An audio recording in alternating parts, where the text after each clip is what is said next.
I'm Major Nikki Voss, 38, United States Air Force. I worked my way up from an ROTC scholarship kid to leading ISR missions over Kandahar, coordinating extractions under fire, and earning a Purple Heart I never asked for. For years, I gave everything to my family, defending them, honoring their service, trying to earn a respect they never gave back. But at my own Purple Heart ceremony, when my brother laughed and my father said I couldn't even fire a rifle straight, something in me finally broke. I made a choice that day to stop proving myself to people who'd already decided not to see me. Have you ever been mocked or underestimated by the people you loved most? If so, tell me your story in the comments. You're not alone. Before I get into what happened, let me know where you're tuning in from. And if you've ever had to stand up for yourself after being dismissed or humiliated, hit that like button and subscribe for more true stories about setting boundaries and reclaiming your worth. What happened next might surprise you. I stood in the center of the Fort Benning conference room, my dress blues pressed sharp, my Purple Heart citation being read aloud by General Patrick Sloan. The words echoed off the walls, sustained injuries while extracting a downed crew under hostile fire in Kandahar province, but all I could hear was my brother's voice cutting through the ceremony like a knife. She got lucky. Ryan said it just loud enough for our family section to hear. My father, retired Sergeant First Class Douglas Voss, chuckled beside him. The sound was low, dismissive, the kind of laugh that said he agreed completely. Couldn't even fire a rifle straight, Dad added, shaking his head. I kept my eyes forward, my jaw tight. The general paused mid-sentence, his gaze flicking toward my family, then back to me. I gave him the smallest nod. Keep going. I'd spent my entire military career proving myself to people who refused to see me, and today wasn't going to be any different. But then General Sloan did something I didn't expect. He closed the folder in his hands and turned toward the screen mounted on the wall behind him.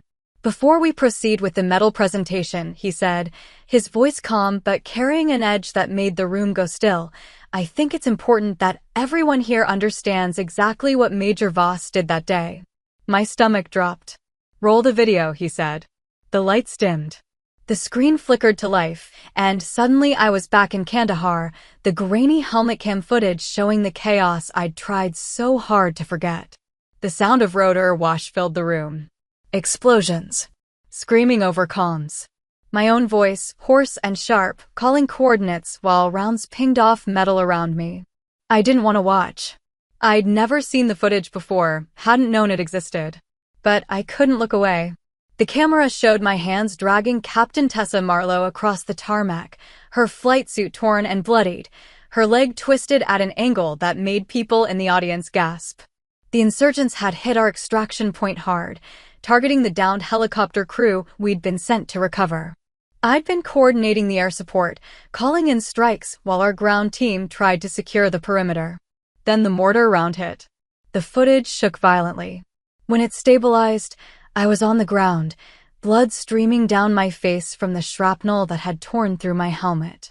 But I was moving, crawling toward Marlowe, firing my sidearm at the figures advancing from the tree line. Someone in the audience whispered, Jesus Christ. I remembered that moment. The way my vision had blurred. The way my hands had felt numb. The way I'd known with absolute certainty that if I stopped moving, we were both dead. The footage showed me hauling Marlowe behind a concrete barrier, then keying my radio with shaking hands. My voice came through the speakers, clearer than I remembered it being. Viper 1-2, this is Overwatch. We are taking effective fire from the north tree line. I have one wounded, need immediate extract, over. The reply crackled back. Overwatch, Viper 1-2. Extract bird is 2 mics out. Can you hold? Negative choice, Viper. We hold or we die. Send it. The camera captured me checking Marlowe's pulse, applying a tourniquet with hands that wouldn't stop shaking, then returning fire with a rifle I'd pulled off a wounded soldier near me. The shots were controlled. Precise. 3-round bursts that dropped 2 insurgents before the helicopter screamed in overhead. The footage cut to black. The lights came up slowly. The room was silent. I finally let myself look at my family. My father's face had gone pale.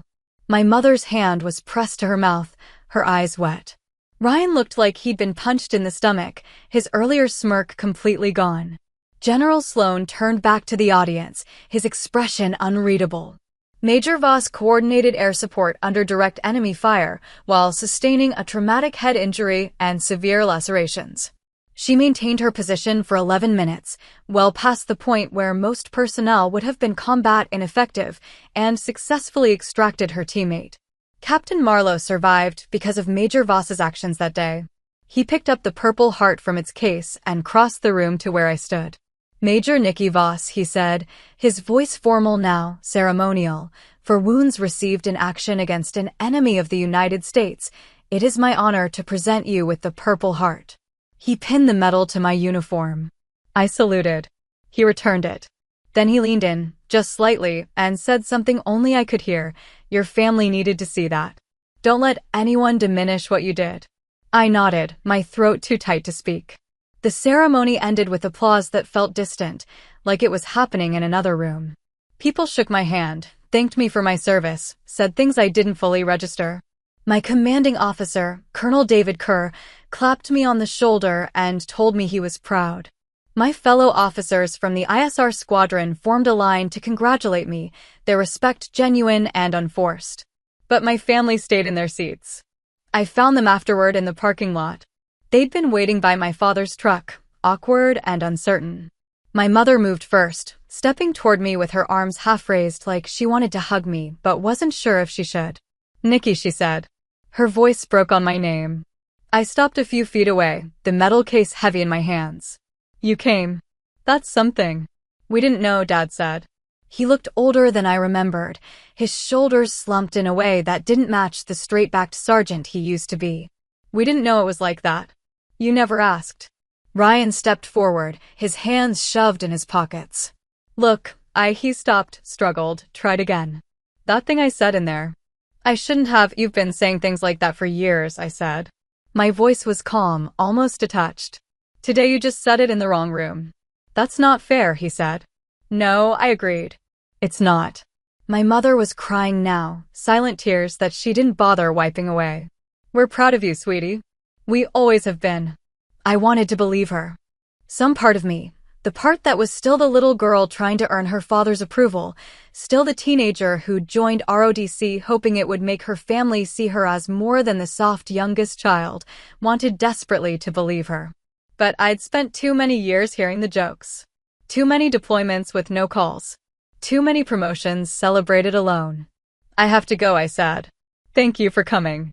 I walked to my car without looking back. Behind me, I heard my father say something to my mother, his voice too low to make out. Ryan called my name once, but I didn't stop.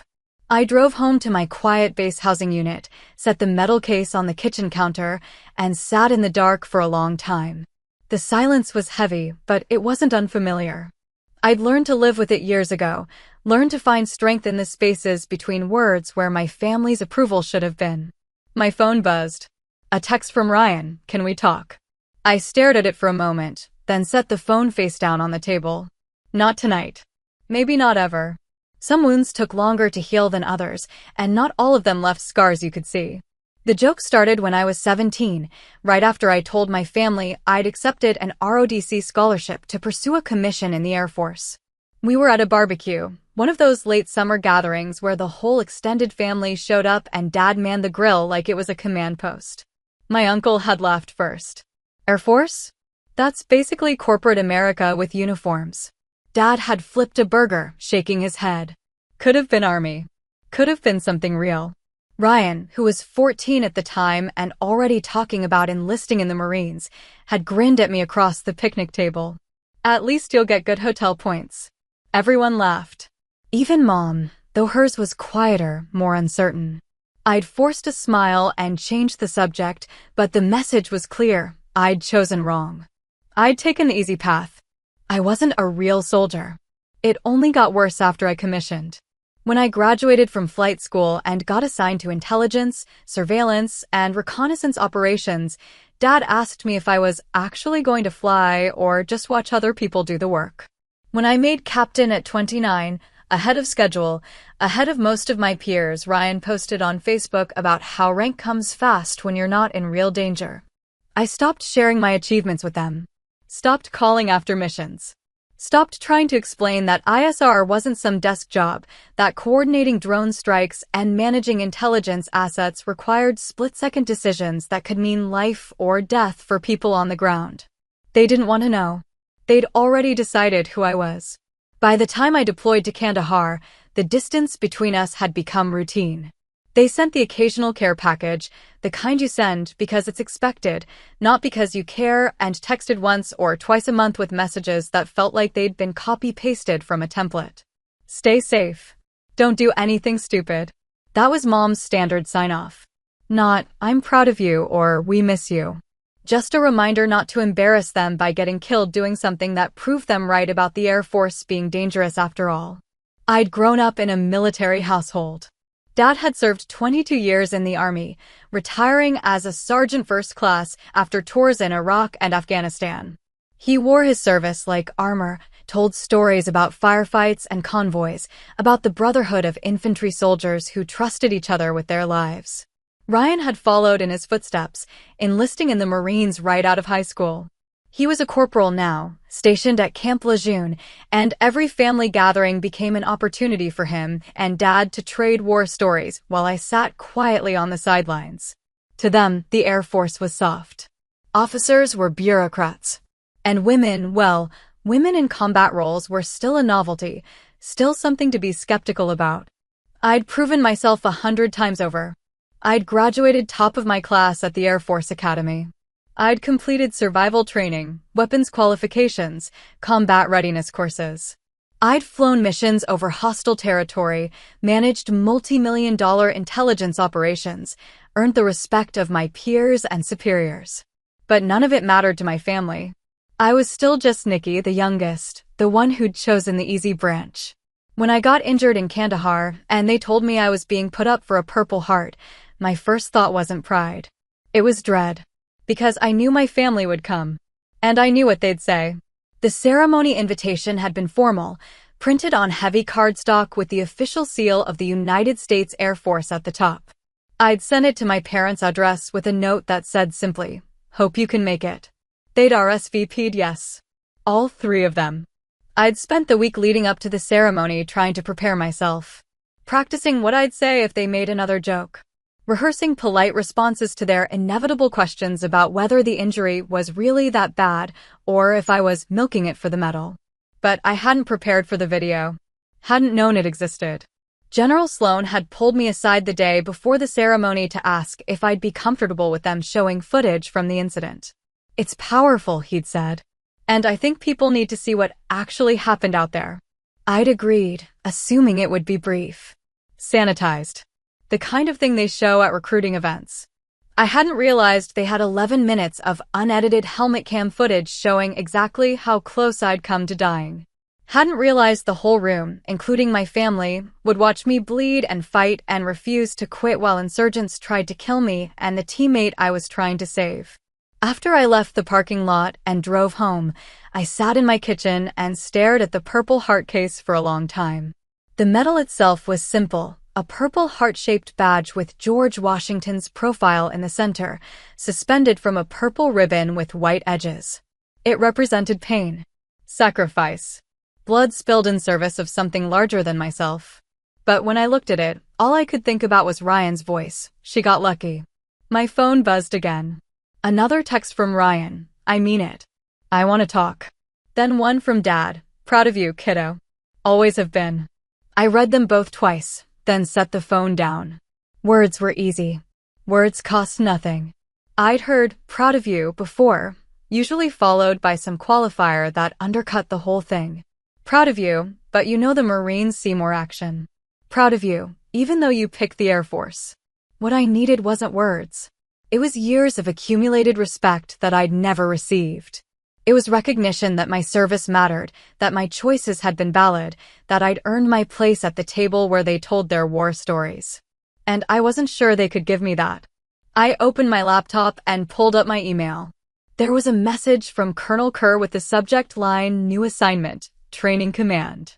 I clicked it open.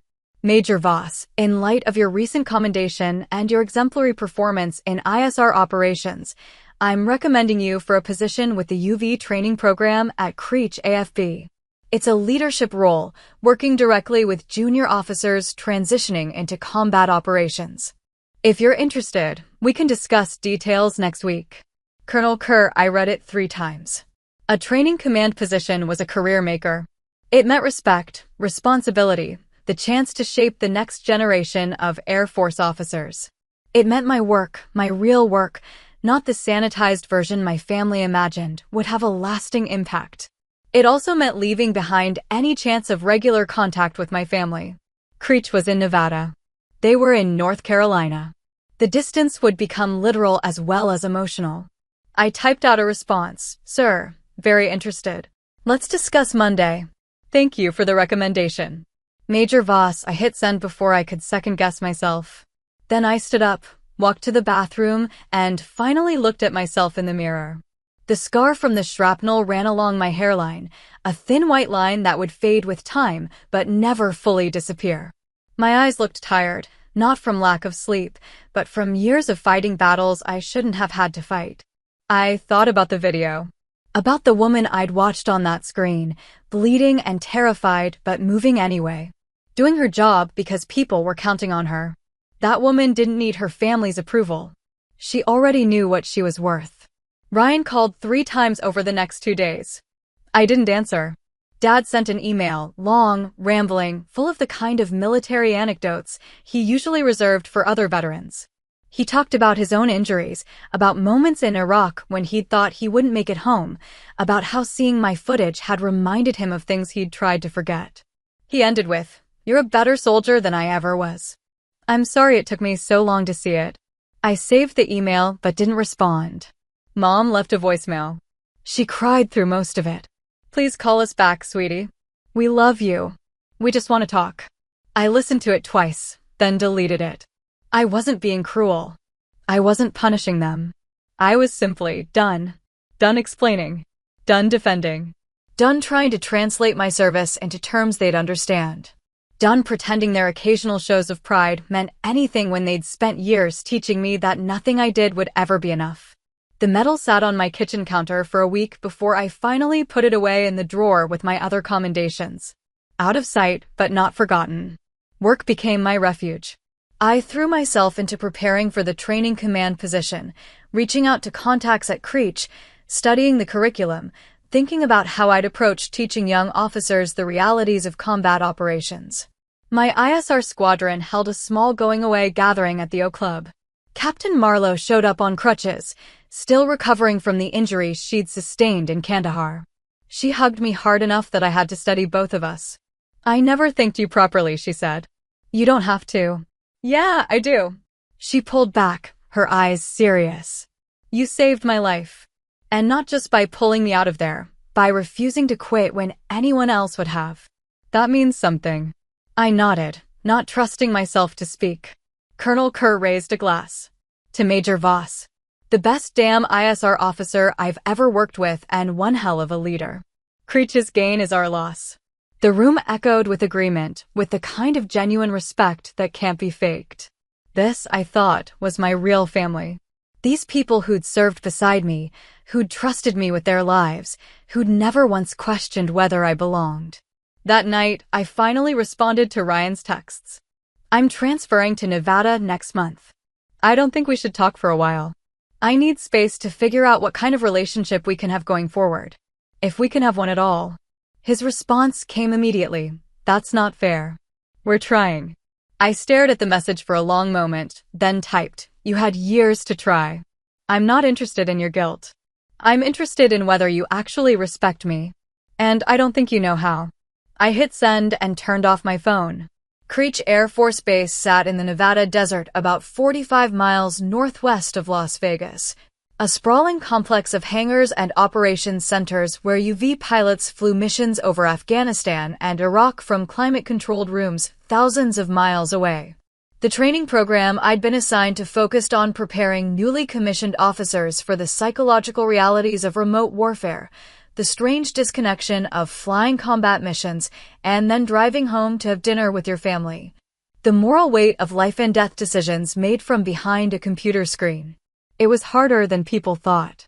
Harder than I'd thought, before I'd done it myself. My first week, I met with my new team, 8 instructors, all veterans of ISR or UV operations, all carrying their own versions of the scars I'd learned to live with. They're going to expect you to have all the answers, Captain Lewis told me over coffee in the operations center. Fresh lieutenants, straight out of flight school. They think it's going to be like a video game. What do you tell them? I asked. The truth. That killing someone from 7,000 miles away doesn't make it less real. That you're still going to see their faces. That the distance doesn't protect you from the weight of it. I nodded slowly. Good. Keep telling them that. The first class of officers I taught included 12 second lieutenants, all around 23 or 24, all eager and nervous and completely unprepared for what they were about to experience. I stood in front of them in the briefing room and didn't smile. My name is Major Nikki Voss, I said. I've flown ISR missions over 3 combat zones and coordinated airstrikes that have killed more than 200 enemy combatants. I've also made mistakes that cost lives, friendly lives. And I've been injured in combat while trying to fix one of those mistakes. The room was silent. This job will change you, I continued.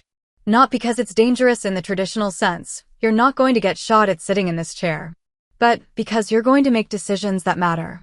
Life and death decisions. And you're going to have to live with the consequences. One of the lieutenants raised his hand. How do you deal with that, ma'am? You accept that perfect doesn't exist. You do your best with the information you have. You trust your training.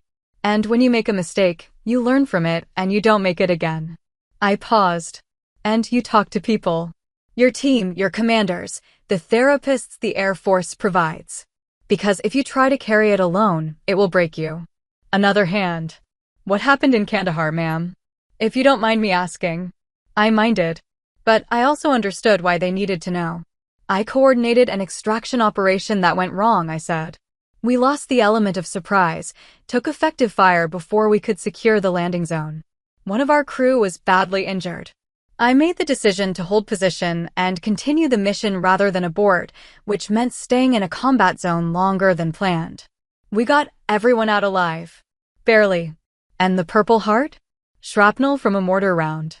I was luckier than I should have been. The word lucky tasted bitter in my mouth, but I didn't explain why. We ran simulations all afternoon, scenarios that forced the young officers to make impossible choices under time pressure. I watched them struggle with the moral calculus, watched them realize that sometimes there were no good options. Afterward, Lewis caught up with me in the hallway. That was brutal. It needs to be. I know. But maybe go a little easier next time? A couple of them looked like they were going to cry. Better they cry here than freeze in the moment, I said. Lives depend on them making hard calls. I'd rather they learn that now. He nodded slowly. You sound like someone who's been there. We all have. That's why we're here. That night, I called Colonel Kerr to thank him for the recommendation. I think this is exactly where I need to be, I said. I know, he replied. That's why I put your name forward. You've earned this, Voss. Don't let anyone tell you otherwise. I thought about my family, about the years of jokes and dismissals, about the ceremony where they'd finally seen what I was capable of and still hadn't known how to respond. I won't, I said. And I meant it. 3 months into my assignment at Creech, the Air Force released a public commendation video highlighting recent medal recipients. My Kandahar footage was included, a sanitized version, shorter than what General Sloan had shown at the ceremony, but still powerful enough to go viral on military forums and social media. Within 48 hours, it had been viewed 2 million times.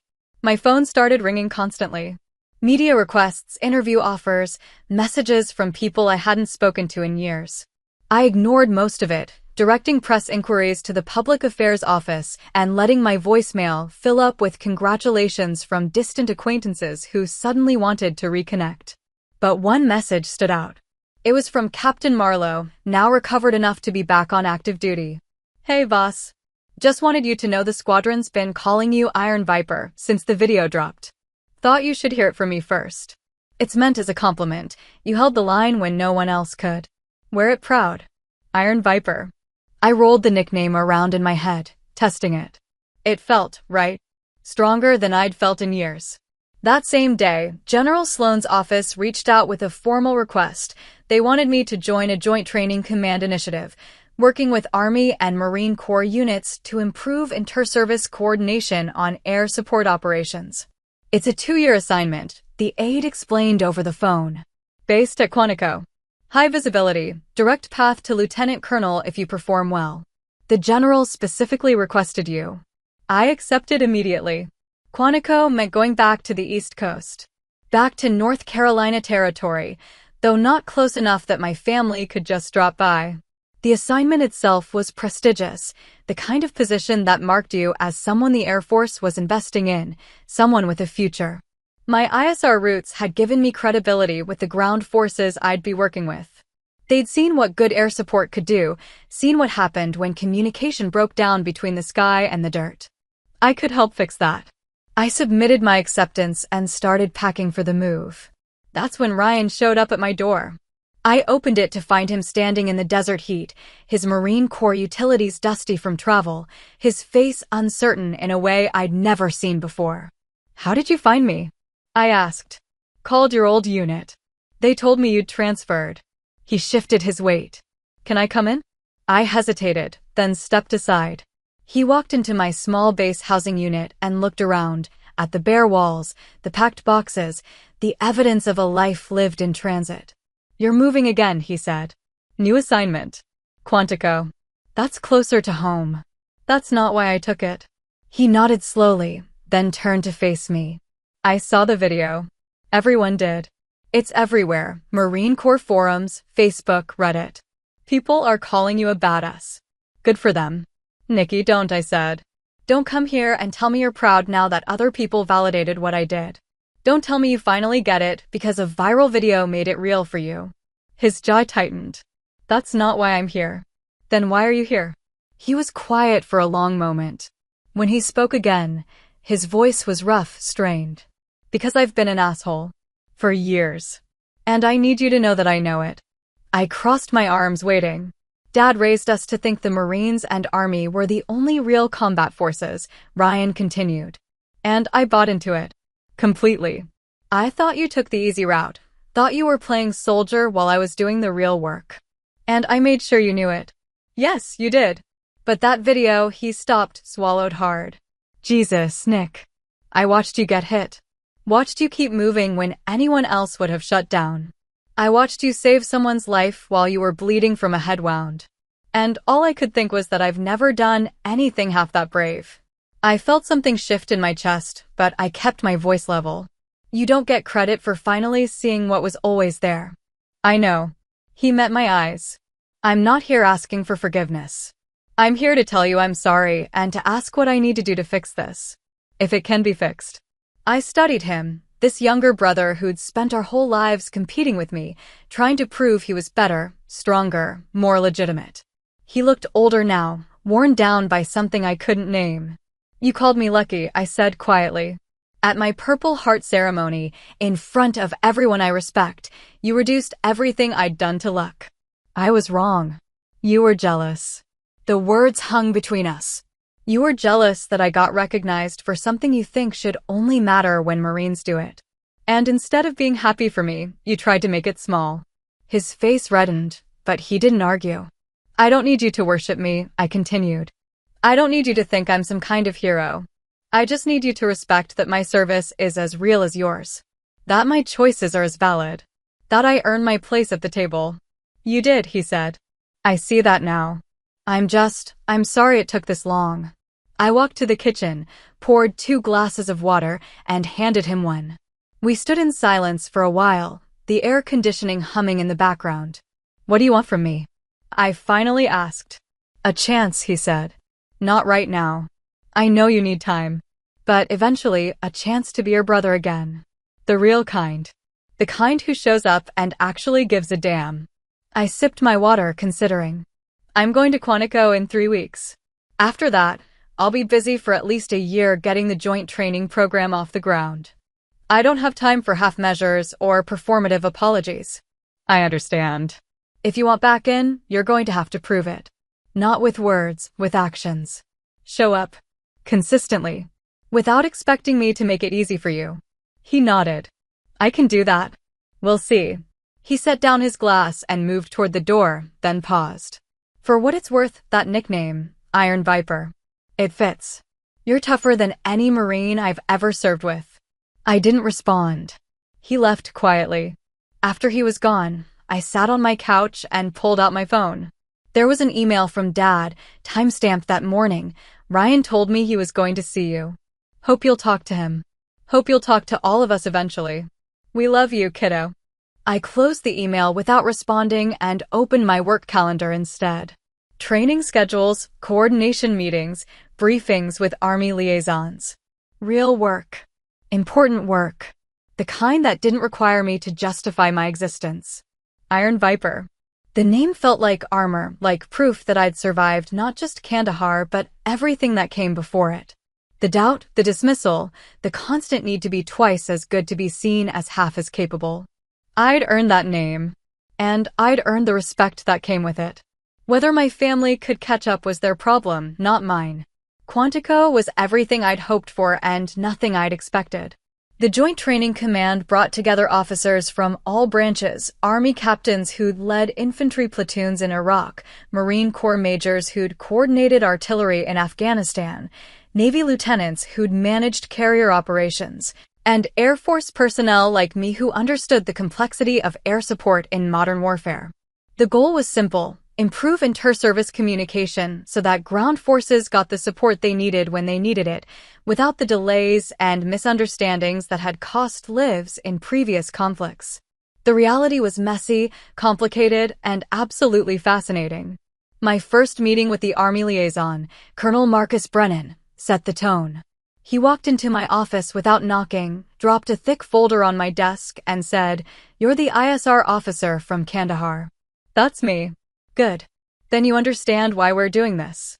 He opened the folder and pulled out after-action reports from a dozen different operations.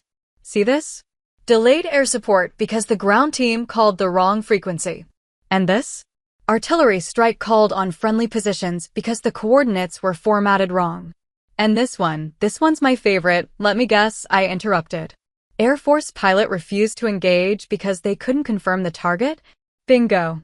Meanwhile, my guys are getting torn apart by machine gun fire, screaming for support that never comes." He fixed me with a hard look. "So tell me, Major, how do we fix it?" I pulled the folder closer and started reading. "We fix it by teaching everyone to speak the same language. Literally. Joint tactical communications, standardized targeting procedures, cross-training so Army officers understand air capabilities and Air Force officers understand ground realities. That's the theory. That's also the practice, if we do it right." I looked up. "You said you're here because you want this to work." "So do I. Let's figure out how." Over the next 6 months, we built a training program from scratch. We brought in instructors from each branch, designed scenarios that forced officers to work across service lines, and created evaluation metrics that measured not just individual performance, but team coordination. It was brutal work. Long hours, constant friction as different military cultures clashed, endless revisions to curriculum that never seemed quite right. But it worked. By month 8, we were running joint exercises that had Army officers calling in Air Force strikes with precision, Marine Corps forward observers coordinating with Navy close air support, and Air Force UV pilots working directly with special operations teams on the ground. The success rate, measured by mission completion and minimized civilian casualties, was 15% higher than previous joint operations. General Sloan visited during one of our larger exercises and pulled me aside afterward. "This is exactly what we needed," he said. "You're building something that's going to save lives for years to come." "Thank you, sir. I'm putting you up for promotion to Lieutenant Colonel. The paperwork's already in motion." He paused. "You've earned it, boss. Multiple times over." I felt the weight of it, not just the promotion, but the recognition that my career had taken a trajectory that would have seemed impossible when I was a junior officer being mocked by my own family. "I appreciate your confidence, sir." "It's not confidence. It's assessment based on performance." He smiled slightly. "Besides, Iron Viper has a nice ring to it for a lieutenant colonel." The promotion came through 3 months later. I was 38 years old, young for 05, but not unheard of for officers with combat records and proven leadership skills. The ceremony was small, held at Quantico with my team and a handful of senior officers in attendance. Colonel Kerr flew out from Nevada to pin on my new rank insignia, and Captain Marlowe showed up with a bottle of expensive scotch that we shared afterward in my office. To Lieutenant Colonel Voss, Marlowe said, raising her glass. The woman who saved my life and then went on to save everyone else's by teaching them how to actually work together.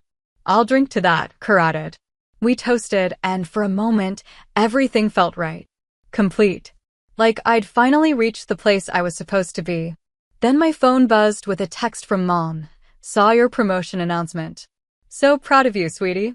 I stared at it for a long moment before setting the phone down. Marlowe noticed. Family? Yeah. Are you going to respond? Eventually, I said. Maybe. The truth was more complicated. Over the past year, my family had tried awkwardly, inconsistently, but genuinely, to rebuild the relationship I'd walked away from. Ryan had sent emails every few weeks, updating me on his life without asking for anything in return. Dad had called twice, leaving voicemails that were stilted but sincere. Mom had sent care packages to each of my new assignments, filled with the kind of practical items that showed she'd been paying attention to what I actually needed. It wasn't enough to erase the years of dismissal, but it was something. I'd responded occasionally, brief texts, short phone calls that didn't go deeper than surface updates. I wasn't ready for more, and I'd told them that directly. I need you to understand that rebuilding trust takes time, I'd said during one particularly difficult conversation with Dad. You don't get to fast forward through the hard part just because you finally realized you were wrong. I know, he'd said. We'll wait. However long it takes. Now, sitting in my office with Marlowe and Kerr, I picked up my phone and typed a response to Mom. Thank you. It's been a long road. Simple. Honest. Not cold, but not warm either. She responded immediately. Can we come to the next ceremony? When you get your command. I paused, my thumb hovering over the keyboard. A command position, if I got one, would be a major milestone.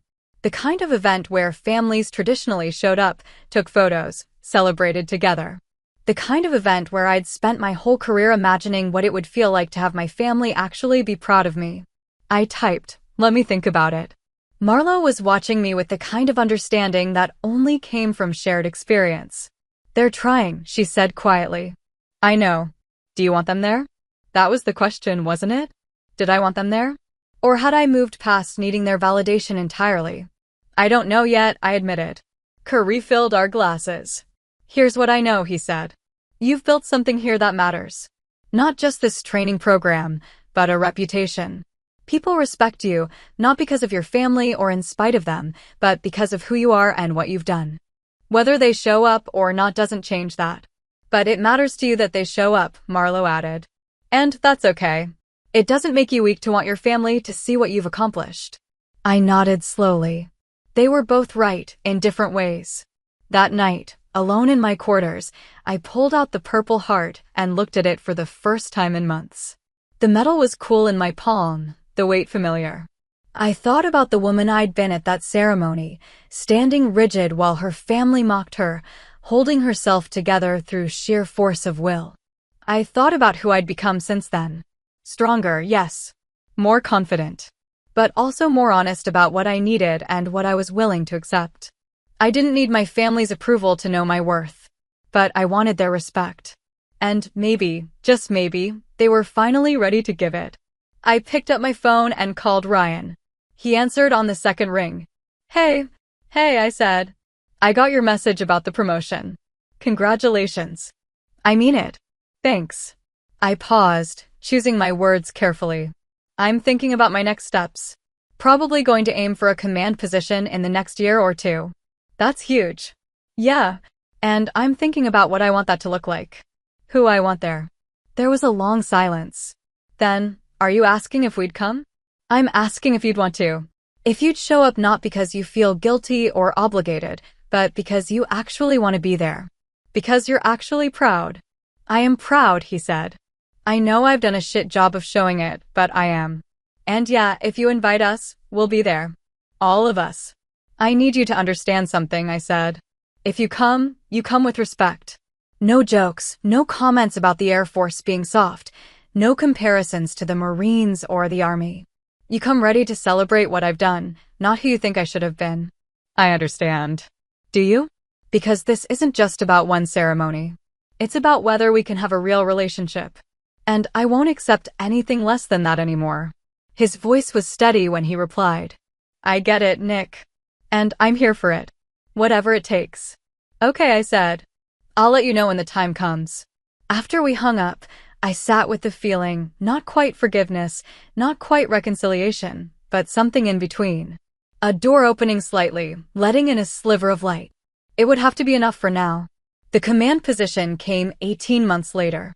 Commander of the 497th Intelligence, Surveillance, and Reconnaissance Group at Langley Air Force Base, a prestigious assignment overseeing multiple squadrons and hundreds of personnel. At 40 years old, I was one of the youngest full colonels in the Air Force, though the promotion to 06 wouldn't come through until after I'd proven myself in the command role. The change of command ceremony was scheduled for a Friday afternoon in late spring. The weather was perfect, clear skies, mild temperature, the kind of day that made military ceremonies feel almost celebratory instead of merely formal. I'd invited my family. They'd confirmed they were coming a month in advance. Mom had called to ask about hotels, about what to wear, about whether they'd have a chance to see me before the ceremony. Dad had sent a long email about how proud he was, how he'd been telling his veteran friends about his daughter, the colonel. Ryan had simply texted, wouldn't miss it. The morning of the ceremony, I stood in my quarters and put on my dress blues with the kind of care I'd learned at the academy. Every ribbon positioned exactly right, every crease sharp, every detail perfect. The woman looking back at me in the mirror was someone I recognized, but hadn't always known. Confident. Accomplished. Carrying her rank with the kind of ease that came from earning it the hard way. My phone buzzed with a text from Marlo. Ready to take over the world? I smiled and typed back, ready to lead my people. That's enough. The ceremony began at 1,400 hours. I stood at attention as the outgoing commander gave his farewell remarks, then listened as General Sloan, now a 2-star, commanding a major Air Force component, read my biography and outlined my qualifications. Lieutenant Colonel Voss has distinguished herself through exceptional leadership in combat operations, joint service training coordination, and tactical innovation, he said. Her record speaks for itself. Purple Heart recipient, Air Force Commendation Medal with 2 oak leaf clusters, Combat Action Medal, and the respect of every officer she's served alongside. I kept my eyes forward, my posture perfect. Then came the moment I'd been both anticipating and dreading. The general gestured toward the audience. Lieutenant Colonel Voss's family is here today, and I'd like to take a moment to acknowledge the sacrifices that military families make in support of their service members. I glanced toward the rows of folding chairs set up on the parade ground. There they were, Mom in a Navy dress, Dad in his old Army dress uniform, Ryan in his Marine Corps blues. They stood when their section was acknowledged, and for the first time in my life, I saw something in their faces that wasn't skepticism or dismissal. It was pride. Genuine, uncomplicated pride. Dad saluted, sharp and crisp, the way he'd taught me when I was a kid playing soldier in the backyard. I felt something shift in my chest, but I kept my composure. The ceremony continued. I assumed command, accepted the guidance from the outgoing commander, gave my first official remarks as the leader of the 497th. I'm honored to take command of this group, I said, projecting my voice across the parade ground. Our mission is critical, providing intelligence and reconnaissance that saves lives and enables our joint force partners to operate effectively. I expect excellence from every member of this team, and I promise to lead by example. Together, we'll continue the proud tradition of this unit while pushing forward into the future of Air Force operations. The speech was professional, focused, exactly what a change of command address should be. But as I spoke, I added something I hadn't planned. Throughout my career, I've learned that respect isn't owed to rank, it's earned by how you show up under pressure, how you treat your people, and whether you have the courage to stand for what's right even when it costs you something. That's the standard I'll hold myself to, and it's what I'll expect from all of us. I caught Ryan's eye in the audience. He nodded slightly, understanding the message behind my words. After the ceremony, there was a reception in the officers' club. People congratulated me, shook my hand, told stories about serving with me or hearing about my reputation. My new command team introduced themselves, eager and nervous in the way that always happened during leadership transitions. And through it all, my family waited. They hung back, letting the professional obligations take precedence, not pushing for attention. When I finally made my way over to them, Mom was crying, happy tears this time, not the confused grief from the Purple Heart ceremony. "Nikki," she said, pulling me into a hug. "That was beautiful." "Thanks, Mom." Dad stepped forward, and for a moment, we just looked at each other. Then he extended his hand, formal, respectful, the way one veteran greets another. "Colonel," he said. "That's a hell of an accomplishment." I shook his hand, then pulled him into a brief hug. "It took a while to get here." "You earned every step," he said. "I'm sorry I didn't see that sooner." Ryan was last. He'd matured in the past 2 years, filled out, carried himself with more confidence, looked less like a kid trying to prove something and more like a man who'd figured out what actually mattered. "Congratulations, sis," he said. "That speech was perfect. And for the record, I've been telling everyone I know that my sister's a badass colonel in the Air Force." I smiled despite myself. Yeah. Figured it was about time I got it right. We stood together for a while, talking about nothing important, the weather, their drive down, whether they'd have time to see the base before they left. Normal family conversation, the kind I'd watched other people have for years without knowing if I'd ever have it myself. Later, after most of the guests had left, I walked them to their car. The sun was setting, painting the sky in shades of orange and purple that seemed almost impossibly beautiful. "Thank you for coming," I said. "Of course," Mom said. "We'll always come. If you want us to." "I want you to," I said. And I meant it. They drove away as the last light faded from the sky, and I stood in the parking lot for a moment, breathing in the evening air. Captain Marlowe walked up beside me. "How does it feel?" "Like I finally have both things," I said. "The career I built and the family I needed them to be." "Good," she said. "You deserve both." "So do you," I told her. "Which is why I'm making you my deputy commander. If you'll take it." Her eyes went wide. "Seriously?" "Seriously. I need someone I trust, someone who understands what we're trying to build here. You're the best choice." She grinned. "Then I accept." We walked back toward the operations building together, already talking about transition plans, about the changes we wanted to make, about the future we'd build for our group. Behind us, the base was quiet, settling into evening routine. Above us, the first stars were beginning to appear. I thought about the journey that had brought me here, from the kid who'd joined ROTC hoping to earn her family's approval, to the captain bleeding on a tarmac in Kandahar, to the lieutenant colonel taking command of her own unit. I thought about the woman in that video, the one the world had seen and called Iron Viper. The one who'd refused to quit even when quitting would have been easier. That woman and I were the same person. We always had been. I just finally had a family who could see it. 6 months into my command, I was invited to speak at the Air Force Academy graduation ceremony. The invitation came from the superintendent himself, a 3-star general I'd worked with briefly during my joint training assignment. "We want someone who can inspire the new lieutenants," he'd said over the phone. "Someone who represents what it means to serve with distinction." I accepted, though public speaking had never been my favorite part of command. The speech took weeks to write. I went through a dozen drafts, trying to find the right balance between inspiration and realism, between telling my story and making it about the graduates instead of myself. Finally, I settled on something simple and honest. The day of the graduation was pristine, Colorado Springs at its best, with the mountains sharp against a brilliant blue sky. 2,000 cadets sat in perfect formation, their dress uniforms immaculate, their faces young and eager and scared in equal measure. I stood at the podium and looked out at them, remembering what it had felt like to sit in those same seats, waiting to begin a career I wasn't sure I was ready for. Congratulations, graduates, I began. Today, you receive your commissions as officers in the United States Air Force. It's an honor you've earned through 4 years of hard work, sacrifice, and dedication.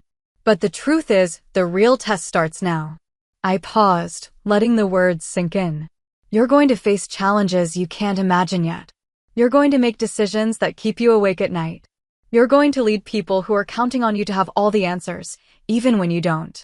And you're going to doubt yourself, your choices, your abilities, your place in this service. The graduates were listening intently now. When I was commissioned, I had people in my life who told me I'd chosen the wrong branch, that I wasn't cut out for real military service, that I'd taken the easy path. And I believed them sometimes. I questioned whether I belonged, whether I was good enough, whether I'd ever earn the respect I was working so hard for. I thought about my father's laugh at the barbecue, Ryan's smirk at the Purple Heart ceremony, all the small cuts that had added up to a wound I'd carried for years. But here's what I learned. Respect isn't owed to rank. It's earned by how you show up under fire, literally and figuratively. It's earned by doing your job when it's hard, when it's scary, when every instinct tells you to quit. It's earned by leading with integrity, by putting your people first, by refusing to accept anything less than excellence from yourself. I saw some of the graduates nodding, recognizing themselves in the struggle I was describing. Some of you will deploy to combat zones. Some will coordinate missions from thousands of miles away. Some will lead training programs, manage logistics, fly aircraft, or analyze intelligence. Every job matters. Every role is critical. And every single one of you has the potential to make a difference. I gripped the sides of the podium, letting the weight of my next word settle. But you only make that difference if you refuse to let anyone, including yourself, diminish your service. You belong here. You earn this commission. And whatever challenges come next, you're ready for them. Not because you're perfect, but because you're committed to being better every single day. The graduates erupted in applause. I let it wash over me, then raised a hand for quiet. One last thing, I said. Years from now, when you've built your careers and earned your own commands, someone's going to ask you what made the difference. What turned you from a second lieutenant trying to figure it out into a leader people trust with their lives? And the answer is simple. You showed up. When it mattered most, when everything was on the line, you showed up and did your job. I stepped back from the podium. Congratulations again, graduates. Now go prove what you're made of. The applause was thunderous this time. The graduates stood, 2,000 newly commissioned officers rising as one, and I felt the weight of their expectation, their hope, their determination to make their service matter.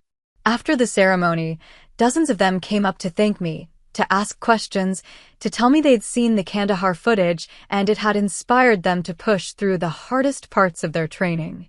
One young woman, brand new Second Lieutenant Garcia, shook my hand and said, I want to do what you did. ISR, leading people, making a difference. What's the first step? The first step, I said, is accepting that it won't be easy. That you'll face resistance, sometimes from places you don't expect. But if you're committed to the mission and your people, you'll figure it out. I'm committed, she said fiercely. Good. Then you'll be fine.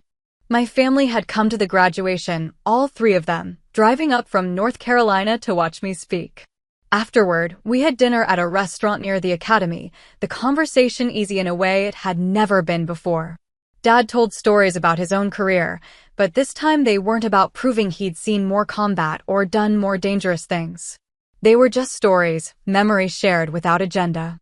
Ryan talked about his plans to apply for officer candidate school, to follow a path similar to mine even though he'd started as enlisted. Figured if my sister can be a colonel, I should at least try for lieutenant, he said with a grin. Mom just kept looking at me with this expression I couldn't quite name, pride mixed with regret, love mixed with the understanding that we'd lost time we could never get back. You're going to make a general someday, she said quietly. Maybe, I said. But I'm happy right where I am. And it was true. Command suited me. Leading the 497th, mentoring younger officers, building programs that would save lives, this was exactly where I was supposed to be.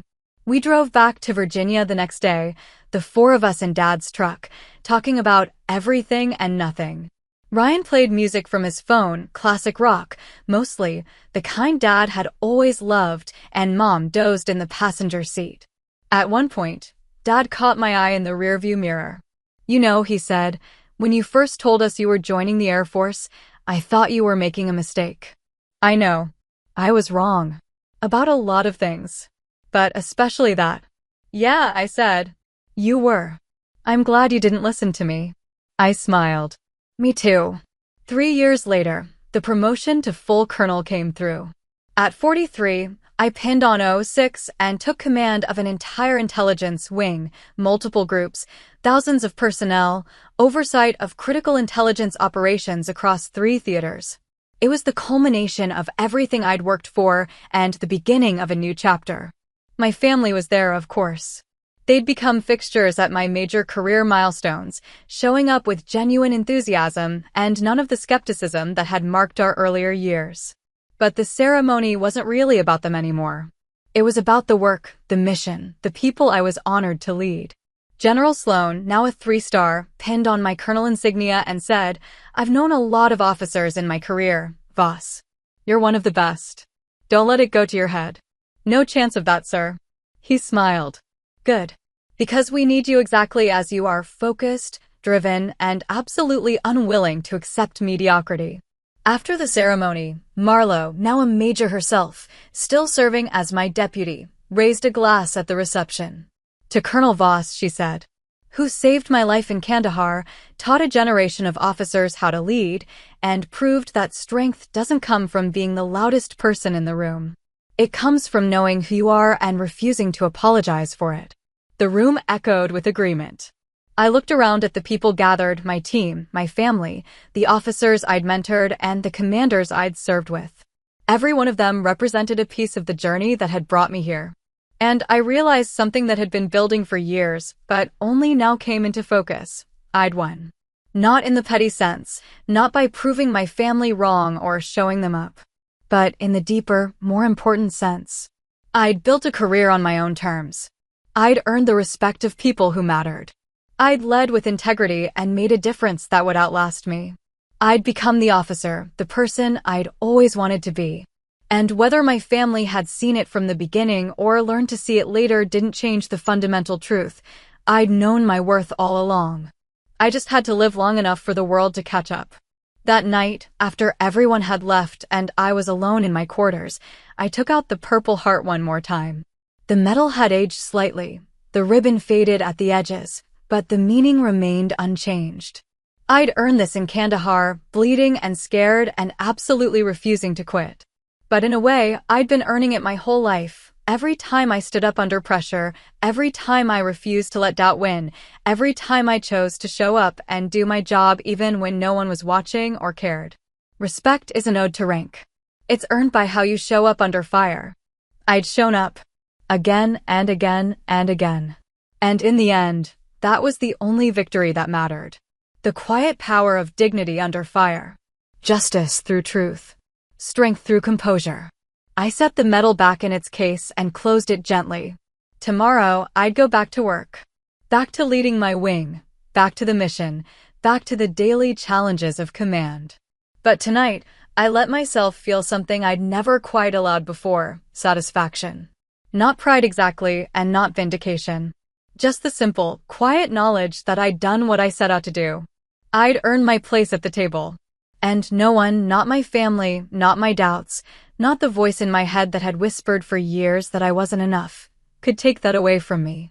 I was Colonel Nikki Voss, United States Air Force. I was Iron Viper. And I'd finally come home to myself. 1 year later, I stood in the Pentagon briefing room, presenting intelligence assessments to a Joint Chiefs Working Group.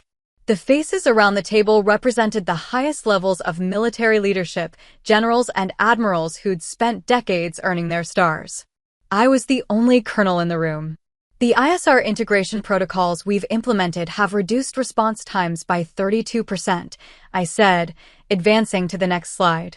More importantly, they've eliminated the communication breakdowns that previously resulted in friendly fire incidents and missed target opportunities. An Army general, 3 stars, with a combat infantry badge and a chest full of ribbons, leaned forward. Colonel Voss, your numbers are impressive. But I'm curious about real-world application. Have these protocols been tested under actual combat conditions? Yes, sir. We've had 7 live operations in the past 6 months using the new framework. All 7 resulted in successful mission completion with 0 friendly casualties and minimal civilian impact. He nodded slowly. Then I'd say we need to expand this across all theaters. How soon can you make that happen? With proper resources and command support, we could have full implementation within 18 months. Make it 12, he said. This is too important to delay.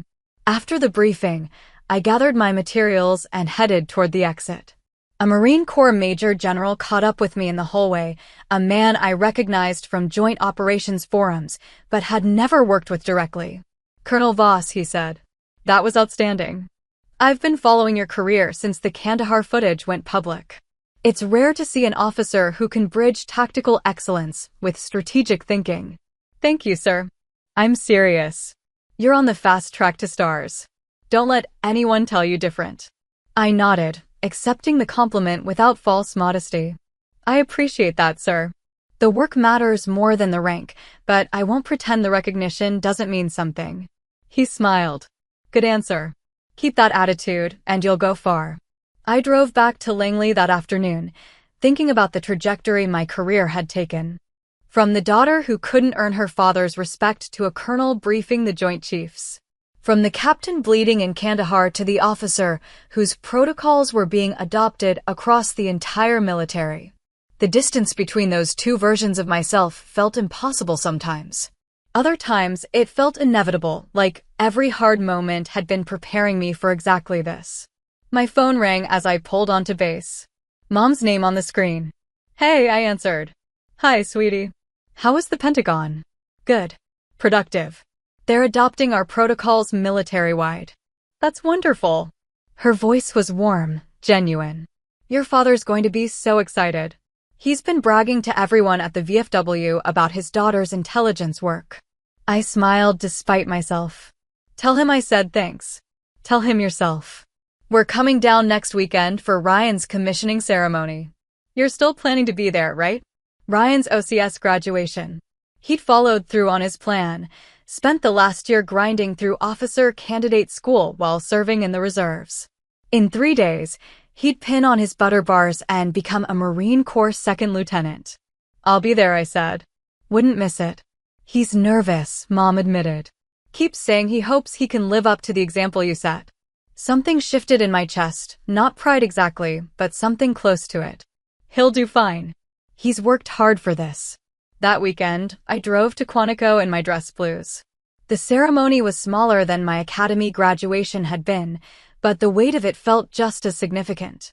43 candidates stood in formation, ready to receive their commissions and begin their service as officers.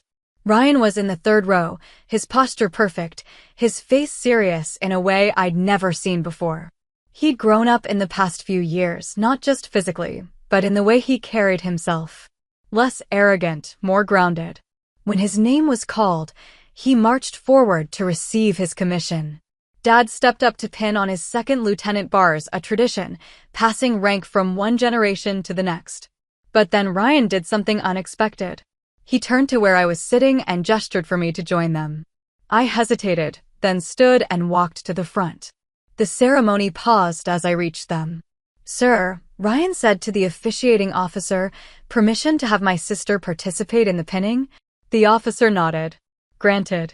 Dad handed me one of the gold bars. Our eyes met, and he smiled, not the dismissive smile from years ago, but something real and warm. Together, we pinned Ryan's rank. Dad on the left shoulder, me on the right. Congratulations, Second Lieutenant Voss, I said quietly. Thank you, ma'am, he replied, formal in front of the audience. Then lower. Thank you for showing me what this really means. After the ceremony, we gathered for photos. The 4 of us together, Dad in his Army uniform, me in my Air Force blues, Ryan in his Marine Corps greens, Mom holding us all together like she'd always tried to do. Look at this, Dad said, shaking his head in wonder. 3 generations of service. 2 branches. All standing here together. 3 branches, I corrected, gesturing to Ryan and myself. Right. 3 branches. He pulled us both into a rough hug. I'm proud of both of you. So damn proud. We had dinner that night at a restaurant near base, the conversation flowing easily. Ryan talked about his assignment, infantry officer, headed to Camp Pendleton for training before deployment. Dad offered advice about leading enlisted personnel, about earning respect rather than demanding it. Listen to your NCOs, Dad said. They know more than you do, especially at first. Your job is to make decisions, but their job is to make sure those decisions actually work on the ground. Colonel Voss told me the same thing, Ryan said, glancing at me. Well, not exactly the same. She said my job was to be humble enough to learn and confident enough to lead. I raised my glass. Still good advice. The best advice, he agreed. Mom reached across the table and squeezed my hand. You've done so much for him. For all of us. Showing us what real leadership looks like. I just did my job, I said. Same as anyone. No, Dad said firmly. Not the same as anyone. Better than most. You set a standard that made us all want to meet it. I felt tears threatening and blinked them back. After all these years, after all the fights and disappointments and slow rebuilding, this was what I'd needed. Not just their pride, but their understanding. Their recognition that what I'd built mattered. We stayed late, talking until the restaurant started closing down around us. Stories and laughter, plans for future visits, the easy comfort of family that had finally figured out how to be family. Driving back to Langley that night, I thought about the girl I'd been at 17, announcing her ROTC scholarship while her family laughed. I thought about the captain dragging her teammate across a tarmac in Kandahar. The major standing silent while her brother called her lucky. The lieutenant colonel taking command while her family watched with real pride for the first time. And now, the colonel who'd helped her brother become an officer, who'd earned respect not through loudness or force, but through consistency and competence and refusing to quit. The journey hadn't been linear. It hadn't been easy. But it had been mine. My phone buzzed with a text from Ryan. Thanks for being there today. And for being there all the times before when I didn't deserve it. You're the best officer I know, and I'm going to spend my whole career trying to be half as good as you. I pulled over to respond properly. You'll be better than me in ways I can't imagine yet. That's how this works. We lift each other up. Proud of you, little brother. His reply came immediately. Proud of you too, sis. Always have been, even when I was too stupid to show it. I smiled and pulled back onto the highway, heading home to the life I'd built through sheer determination and refusal to accept anything less than what I deserved. The road ahead was clear. The mission continued. And for the first time in my life, I had both things that mattered, the career I'd earned and the family I'd needed them to become. Iron Viper. Colonel. Sister. Leader. All of it true. All of it mine. Thanks for watching. If this hit home, like, subscribe, and share it with someone who needs backup today. Your turn. Have you ever had to prove your worth to family, or choose not to? What boundary did you set that finally changed the dynamic? Did a single moment of truth, a message, video, or receipt ever flip the script for you? Drop your story and where you're tuning in from in the comments. I read everyone.